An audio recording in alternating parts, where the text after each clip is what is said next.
Dear Diary.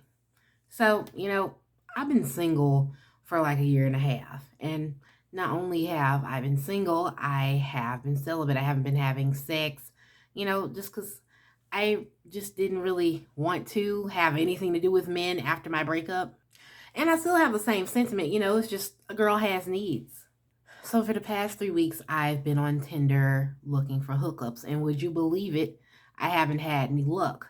Not that I haven't had any offers. It's just, I'm just looking for dick, but not just any dick. It's like every time I meet a guy that I think might be a good candidate, he either does something to make me feel uncomfortable or, some type of situation happens to where we're not able to do it. For example, I had a guy who was really eager. I told him I was just looking for hookups, but, I had to get to know him a little first. Like there has to be some type of screening process. I need to make sure you're not a serial killer, make sure that we are sexually compatible because I'm not going to let somebody come use my pussy to masturbate.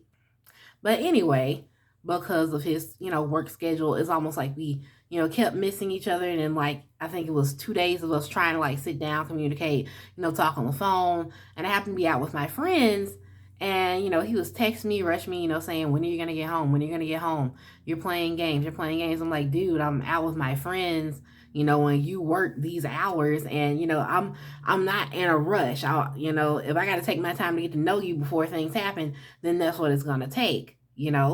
But he's just being, like I say, over eager to the point to where it made me feel really uncomfortable. So I blocked him.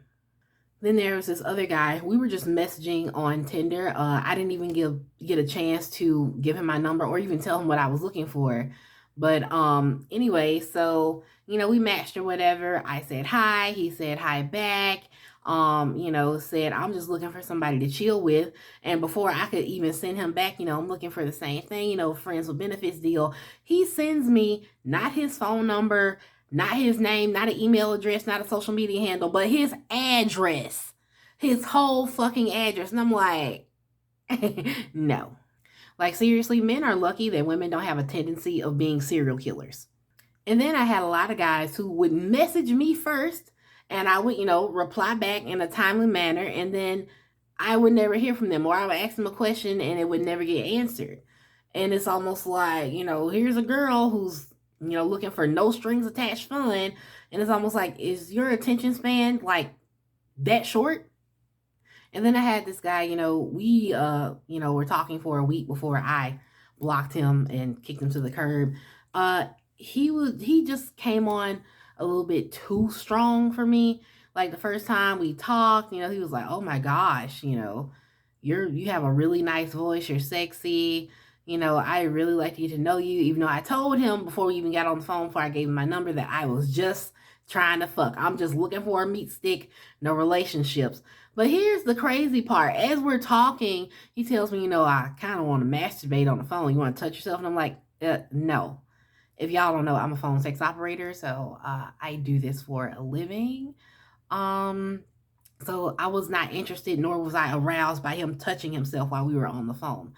But, I was like, hey, look, I'm not looking for a boyfriend. I'm just looking for a meat stick. So I was like, whatever, if you want to masturbate in the shower, do so. But I'm not doing that on the phone with you. But anyway, throughout us talking, it was really sporadic. Like he would text me and I would text him right back and then wouldn't hear from him for hours. And then he would be like, I feel like you don't really like me for real. And I'm like, we haven't talked. And he would just say things like, I think that you're somebody I could really love. It was just really creepy. He was giving me creepy stalker vibes. So I blocked him. Now, out of the 50 or so guys that I've been messaging back and forth with the last, few weeks, only 2 of them actually made it to my house. And guess what? We still didn't end up fucking.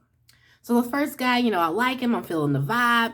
He comes over, we get into it, and then he starts giving my pussy the sandpaper treatment. And I'm like, bro, hold up. This isn't a porno. I'm trying to guide him through it. And he tells me that he has it. Stop telling him what to do. And I was like, no. So I told him, you know what? I'm not interested anymore. You need to get out of my house. And so he begrudgingly grabs his clothes and puts them on and storms out of my house. So the second guy that came over, we had talked, 2 days prior to him coming over. We had a lot in common. I actually liked him as a person. And, he told me that he was bisexual, which I don't care about because I'm not a bigot. I was like, let's come over and, you know, see where it goes. So he comes over, and I can see that this man is visibly uncomfortable. He's very awkward, nervously laughing. So I already made up in my mind, you know what? He's not giving me consent vibes. So I know nothing's gonna happen. So we're just gonna sit and, we're just gonna chill, watch a movie, and, enjoy each other's company. I'm cool with that. Um, but then we started talking about our past relationships, and he tells me that he's only had one girlfriend his entire life. Now, mind you, this is a 20-year-old, 28-year-old man, and he's only had one girlfriend. And he says he's bisexual, and that's when it kind of clicked for me. I feel like he was still trying to find himself, and he was not finna experiment with me. So, nothing ended up happening, even though we enjoyed each other's company. He's a real cool guy. I don't really think he likes women. That's just my conclusion. But what really got me was this dude. We were talking. I was kind of feeling the vibe with him, enough to, want to fuck him. But he then tells me that, he doesn't have a vehicle or is in the shop, was always in the shop. And he actually asked me to pick him up. And I'm like, bro, I'm not finna pick you up for no booty call. I'm not finna go pick up dick I've never had before. It'd be different if I had it already and I was like, oh, you know what? It was good. That's worth picking up. But the thing is that he lived with his parents. So it's not like I could have went over there and, we did our thing and I went home. I had to pick his ass up, drive him all the way over here to my place, and then drive him all the way back to his place and drive home. And I'm like, no, I'm not doing all that. And it really shouldn't be this hard. Like, why are men so god awful at interacting with women? Like, I don't care about your poor decisions. I don't care about your bad habits. I don't care about your baby mamas. I just want some dick. I just want somebody that's gonna, or that's able to sexually satisfy me and want to be sexually satisfied in return. Like, that's it. It's almost like even when you're asking for less than the bare minimum, men just still have a hard time following through.